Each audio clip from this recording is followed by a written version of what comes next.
ಮಹಿಳೆಯ ಮೇಲೆ ಹಲ್ಲೆ ನಡೆಸಿ ಕುತ್ತಿಗೆಯಿಂದ ಚಿನ್ನದ ಸರವನ್ನು ಎಗರಿಸಿದ ಪ್ರಕರಣವೊಂದರ ಜಾಡು ಹಿಡಿದು ಬೆಂಬತ್ತಿದ ಬ್ರಹ್ಮಾವರ ಪೊಲೀಸರು ಉತ್ತರ ಕನ್ನಡ ಜಿಲ್ಲೆಯ ಯಲ್ಲಾಪುರ ಪೊಲೀಸರ ಸಹಕಾರದಿಂದ ಮಿಂಚಿನ ಕಾರ್ಯಾಚರಣೆ ನಡೆಸಿ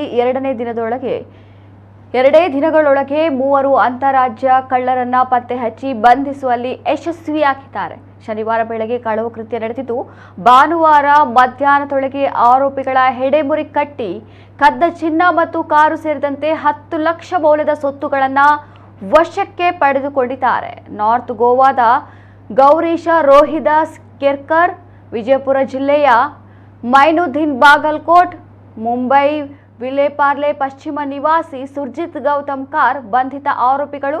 ಬ್ರಹ್ಮಾವರ ತಾಲೂಕು ವಾರಂಪಳ್ಳಿ ಗ್ರಾಮದ ಆದರ್ಶ ನಗರದ ನಿವಾಸಿ ಪದ್ಮಾ ಎಂಬುವರು ಏಪ್ರಿಲ್ 26ರಂದು ಶನಿವಾರ ಬೆಳಗ್ಗೆ ತಮ್ಮ ಮನೆಯ ಕಾಂಪೌಂಡಿನ ಹೊರಗಡೆ ಕಾಂಕ್ರೀಟ್ ರಸ್ತೆಯಲ್ಲಿ ಹೂವುಗಳನ್ನು ಕೊಯ್ಯುತ್ತಿದ್ದಾಗ ಕಾರ್ನಲ್ಲಿ ಬಂಧಿಡಿದ ಅಪರಿಚಿತ ವ್ಯಕ್ತಿ ಆಕೆಯ ಮೇಲೆ ಹಲ್ಲೆ ಮಾಡಿ ರಸ್ತೆಗೆ ದೂಡಿ ಹಾಕಿ ಆಕೆಯ ಕೈ ಹಿಡಿದು ಎಳೆದಾಡಿ ಮುಖ ಹಾಗೂ ತುಟಿಯ ಭಾಗಕ್ಕೆ ಗುದ್ದಿ ಆಕೆಯ ಕುತ್ತಿಗೆಯಲ್ಲಿದ್ದ 40 ಗ್ರಾಂ ತೂಕದ 2,50,000 ರೂಪಾಯಿ ಮೌಲ್ಯದ ಚಿನ್ನದ ಕರಿಮಣಿ ಸರವನ್ನ ಕಸಿದುಕೊಂಡು ಕಾರ್ನಲ್ಲಿದ್ದ ಇನ್ನಿಬ್ಬರೊಂದಿಗೆ ಪರಾರಿಯಾಗಿದ್ದ.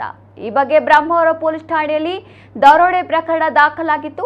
ಬ್ರಹ್ಮಾವರ ಪೊಲೀಸರು ವಿಶೇಷ ತಂಡ ರಚಿಸಿ ಕಾರ್ಯಪ್ರವೃತ್ತರಾಗಿ ಉತ್ತರ ಕನ್ನಡ ಜಿಲ್ಲೆಯ ಯಲ್ಲಾಪುರದಲ್ಲಿ ಸ್ಥಳೀಯ ಪೊಲೀಸರ ಸಹಕಾರದಿಂದ ಭಾನುವಾರ 3 ಆರೋಪಿಗಳನ್ನು ಬಂಧಿಸಿದ್ದಾರೆ. ಆರೋಪಿಗಳನ್ನು ನ್ಯಾಯಾಲಯಕ್ಕೆ ಹಾಜರುಪಡಿಸಲಾಗುವುದು ಎಂದು ಪೊಲೀಸರು ತಿಳಿಸಿದ್ದಾರೆ.